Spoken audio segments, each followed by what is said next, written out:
July 20th, 1973. Bruce Lee dies in Hong Kong. His body is found at 11 p.m. 3 days later, July 23rd, 1973. Linda Lee opens Bruce's private diary. The last entry is dated July 23rd, 1973.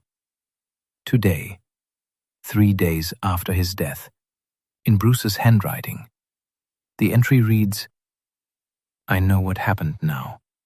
I understand everything. Linda, I'm so sorry." For 50 years, this diary has been locked away.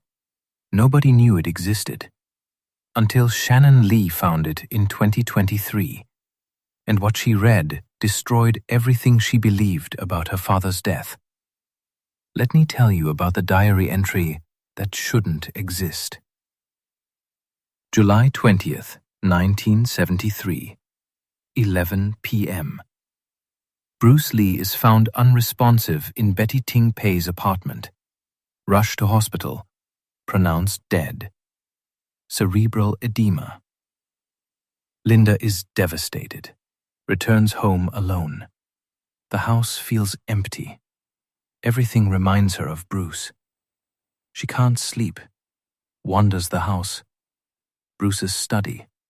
His books. His equipment. His writing desk. On the desk, his diary.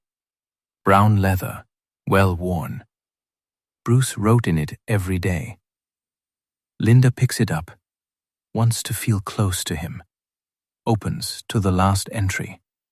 Expects July 20th, the day he died. But the date says July 19th, 1973. Yesterday. The entry is short. Headache worse today. Linda worried. Told her I'm fine. I'm not fine. Something is wrong. Very wrong. But I can't stop. Too much work. Too much to prove. Tomorrow I'll rest. I promise. Linda cries. He promised to rest, but he didn't. And now he's dead. She closes the diary. Can't read more. Too painful. Puts it in Bruce's desk drawer. Locks it. The funeral preparations begin. July 21st, 22nd, 23rd. A blur. Family, press, arrangements. Linda barely functions, just going through motions. July 23rd, evening. After the funeral planning. Linda is alone again, drawn back to Bruce's study. Opens the drawer. Takes out the diary. Needs to read more. Needs to hear his voice, even if it's just words on paper. Opens to July 19th. Reads the entry again. Turns the page. Expecting blank pages. Bruce died on July 20th. No more entries, but there is an entry. July 20th, 1973. Her heart stops. This can't be. Bruce died on July 20th. He couldn't have written this. But it's there, in his handwriting. The entry reads, "I'm writing this from somewhere else. I don't know where. I can see my body. I can see Linda crying. I can see everything. But I can't touch anything. Can't speak. Can't make them hear me. I'm trying. God, I'm trying. But I'm stuck. Between life and death. I can see the doctors giving up. I want to scream. Don't give up. I'm still here." But no sound comes out. This is hell. Linda drops the diary, hands shaking. This is impossible. Bruce wrote this after he died? From where? She picks it up again, turns the page. July 21st, 1973. Another entry. Second day. Still here, still watching. I saw my body in the morgue, saw them prepare it. Linda came, touched my face, cried. I tried to touch her back. My hand went through her, like she's the ghost, not me. I don't understand. Am I dead? I feel alive, conscious, thinking. But nobody sees me, nobody hears me. Am I in purgatory? Is this my punishment for pushing too hard? For sacrificing everything? Linda is crying, shaking, terrified, fascinated, horrified. She turns the page. July 22nd, 1973. Third day. I'm starting to understand. I'm trapped between worlds, the living and the dead. I can see both, touch neither. I watched Brandon today. He doesn't know, too young. Shannon is asking for me. Linda told her I'm on a trip. She'll learn the truth soon. I wish I could hold them, tell them I love them, tell them I'm sorry. This is my fault. I pushed too hard, worked too much, ignored the warnings, and now I'm paying the price. But so are they. Linda keeps reading, can't stop, even though it's destroying her. July 23rd, 1973. Today, the most recent entry. Fourth day. I'm fading. I can feel it. The living world is getting dimmer, quieter, like I'm being pulled away. To where, I don't know. Heaven? Hell? Nowhere? I don't know. But before I go, I need to write this. Need Linda to know. It wasn't the medicine. It wasn't Betty. It wasn't bad luck. It was me. I killed myself. Through overwork, through obsession, through refusing to listen. My body gave out, and I let it. I chose work over health, fame over family, legend over life. That was my choice, my mistake, and I'm sorry. Tell Brandon and Shannon I love them. Tell them to learn from my mistake. Balance, rest. Life is more important than legacy. I know that now. Too late, but I know it. Linda, I love you. I'm sorry I left you. I'm sorry I wasn't enough. I'm sorry I... The entry stops, mid-sentence, incomplete. Like Bruce was pulled away while writing. Linda sits, staring at the pages. Is this real? Or is she losing her mind? Bruce's handwriting. She knows it. Lived with it for years. This is his writing, his voice, his words. But how? She checks the dates. July 20th. Bruce died. July 21st. Morgue. July 22nd. Body prepared. July 23rd. Today.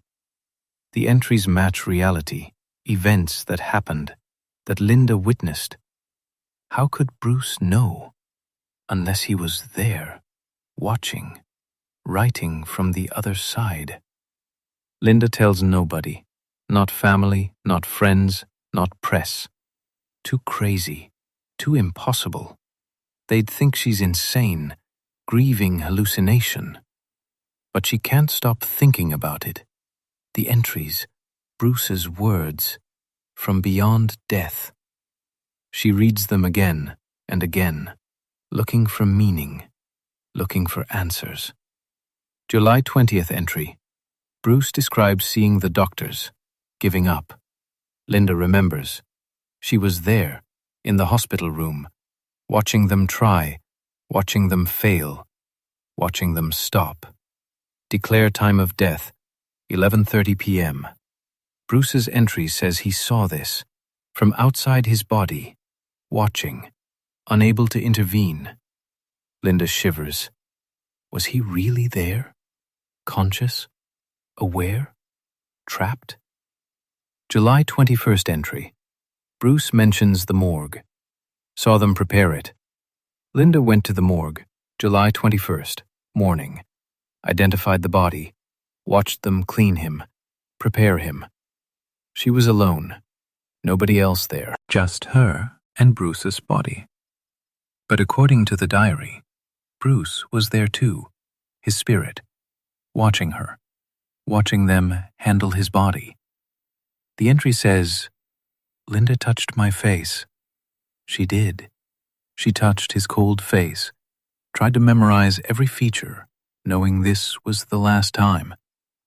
Bruce saw that, wrote about it. How? July 22nd entry. I watched Brandon today. Linda remembers, July 22nd.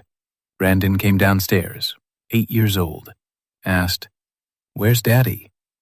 Linda told him, Daddy's on a long trip. Couldn't tell him the truth, not yet, too young. Brandon went back to playing, unaware, innocent. According to the diary, Bruce watched this, saw his son, wanted to hold him, couldn't. Linda cries reading this. Bruce was there, watching his family, unable to comfort them, unable to say goodbye, trapped in some in-between state, conscious but powerless. That's torture. Linda keeps reading. July 23rd entry, the longest one, the most detailed. Bruce writes about fading, being pulled away, but he fights it, stays long enough to write, to explain, to apologize. The entry reveals something Linda never knew. Bruce had been having symptoms for weeks. Headaches, dizziness, vision problems. He told nobody, just kept working. I thought I could push through it. He couldn't. His body gave out, and he knew, in those final moments between life and death, he knew it was his fault. The overwork, the obsession, the refusal to rest. That's what killed him. Not a curse, not poison, not conspiracy. Himself. He killed himself through negligence, through arrogance, through believing he was invincible. Linda feels anger. Why didn't he tell her? Why didn't he stop? Why did he choose work over life? But also understanding. That was Bruce, driven, obsessed, unable to stop, until his body forced him, permanently. She reads the final lines. Tell Brandon and Shannon I love them. Tell them to learn from my mistake. Linda makes a decision. She'll tell them, when they're older, when they can understand. But not now. Not through the diary. She'll tell them in her own words. Bruce's message. Without the impossible details, without the after-death entries. Just a lesson. Balance. Rest. Life over legend. That's Bruce's legacy. His final gift. A warning. Don't be like him. Be better. Linda locks the diary away. In a safe. Custom-made. Hidden in the study. She tells the locksmith, This safe must never be opened. Unless I die. Instructions for after your death? Give it to my daughter, Shannon. When she's ready. She'll know what to do. The locksmith nods. Linda locks the diary inside. Turns the key. Never opens it again. For 49 years. The diary sits, untouched, waiting. Linda lives her life, raises her children, preserves Bruce's legacy. Never mentions the diary, not even to Shannon. Too heavy a burden.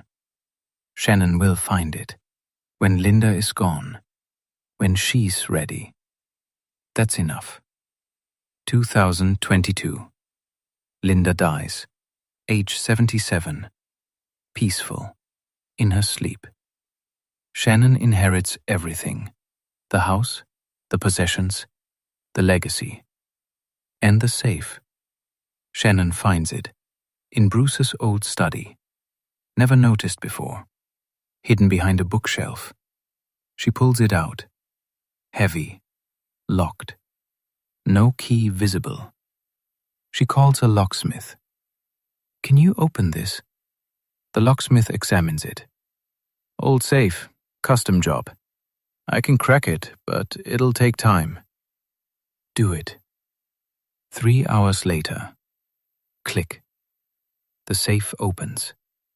Inside, one item. A brown leather diary. Shannon pulls it out, recognizes it immediately. Her father's handwriting on the cover. Private journal, Bruce Lee. She's never seen this. Linda never mentioned it. Why was it locked away? Shannon sits, opens it, starts reading. The early entries are beautiful. Bruce's thoughts, his philosophy, his dreams. Shannon is crying. This is her father. Young, alive, full of hope. She reads for hours, years of entries, watching Bruce grow, evolve, become the legend. Then 1973. The entries get darker. Stressed, exhausted, overwhelmed. July 1973. The final entries. Shannon reads July 19th, her father's last living words. "Tomorrow I'll rest." She knows he didn't. Turns the page. July 20th. Wait, there's writing. Shannon stops breathing. July 20th is the day Bruce died. He couldn't have written this. Unless... She reads, her hands shaking. Bruce describing his death. From his perspective. Watching. Unable to speak. Unable to stop it. Shannon's world tilts. This is impossible. She reads, July 21st, July 22nd, July 23rd. Each entry more detailed, more painful. Her father, trapped between worlds, watching his family grieve, unable to comfort them. Shannon sees herself mentioned. July 22nd. Shannon is asking for me. She was. She remembers. Age 4. Asking Mummy, "Where's Daddy?" Linda saying, "On a trip." Shannon crying, "I want Daddy." According to this, Bruce was there, watching, hearing, unable to respond. Shannon sobs. Her father was trapped, conscious, aware, for 4 days before finally fading, moving on, or so the diary says. She reads the final entry. July 23rd, the incomplete sentence. "I'm sorry I wasn't." Cut off, mid-thought, like Bruce was pulled away, into death, into whatever comes next. Shannon sits with the diary for hours, processing. Is this real? Her father's spirit, writing, after death? Or is it something else? Linda's grief creating meaning, forging entries, to cope, to feel close to Bruce. Shannon wants to believe it's real, wants to think her father was there, watching over them, even in death. But she's a skeptic, needs proof. She takes the diary to experts. She calls a handwriting expert. Doesn't explain the context, just asks, "Is this the same handwriting?" Shows July 19th and July 23rd entries. The expert examines both. Yes, same person, same hand, no doubt. Could someone forge this? Anything can be forged, but this is very good if it's a forgery. Same pressure, same rhythm, same quirks. I'd say it's authentic. Shannon thanks them, hangs up, sits with the diary. Her father wrote these, after he died. But how? She researches paranormal phenomena, after-death communication, Automatic writing. Stories of spirits writing messages. Moving objects. Communicating. Is that what this is? Bruce's spirit, trapped between worlds, writing in his diary, one last time. Shannon reads the entries again, slowly, looking for clues. July 20. I can see everything. He was watching. July 21st. I saw my body in the morgue. He observed his own death. July 22nd. I watched Brandon. He saw his children. July 23rd. I'm fading. He was being pulled away to the afterlife. And the last line, I'm sorry I wasn't enough. Shannon cries. Her father thought he wasn't enough, but he was. He was everything. She wants to tell him, but he's gone. Has been for 50 years. Or has he? Shannon decides to test something, places the diary on a table, open to a blank page, puts a pen next to it, speaks to the room. Dad, if you're here, if you can hear me, write something, please. I need to know you're okay. Silence. She waits. An hour. Nothing. The page stays blank. Shannon feels foolish. Of course nothing happened. Her father is dead. These entries were written 50 years ago, in his final moments. Some unexplained phenomenon, but it's over now. He's gone. She closes the diary, decides to donate it to the Bruce Lee Foundation. Let scholars study it. Let the world know. But that night, Shannon wakes up, 3 a.m., feeling something, a presence. She goes to the living room. The diary is on the table where she left it, but it's open to a blank page. The page she left for her father, and there's writing. Fresh ink. Shannon's heart stops, approaches slowly, looks at the page. One line in Bruce's handwriting. I'm okay. I'm proud of you. Let me rest now. Shannon collapses, crying. Her father. He's here. Was here. One last message, after 50 years, to tell her he's okay and to let him go. Shannon reads it over and over. Let me rest now. She understands, by keeping the diary, by seeking him, by not letting go. She's kept him tethered, trapped, unable to move on. He needs her permission to leave, to rest. Shannon speaks to the empty room. Dad, thank you for everything, for the message, for being the best father you could be. You were always enough, more than enough. I love you, and I'm letting you go now. Rest. Finally rest. The room feels different, lighter, like a weight lifted. Shannon knows. He's gone now. Really gone. Finally at peace. She closes the diary, for the last time, locks it in the safe. Some secrets should stay secret. Some mysteries should stay mysterious. The diary will never be made public. Shannon decides this. The world doesn't need to know, doesn't need to question, doesn't need to debate. This is private, between father and daughter, between the living and the dead. A final conversation, a final goodbye. And now it's over. 2024. Shannon is asked about her father's legacy. What's the most important thing he taught you? Shannon thinks about the diary, about the entries, about the final message.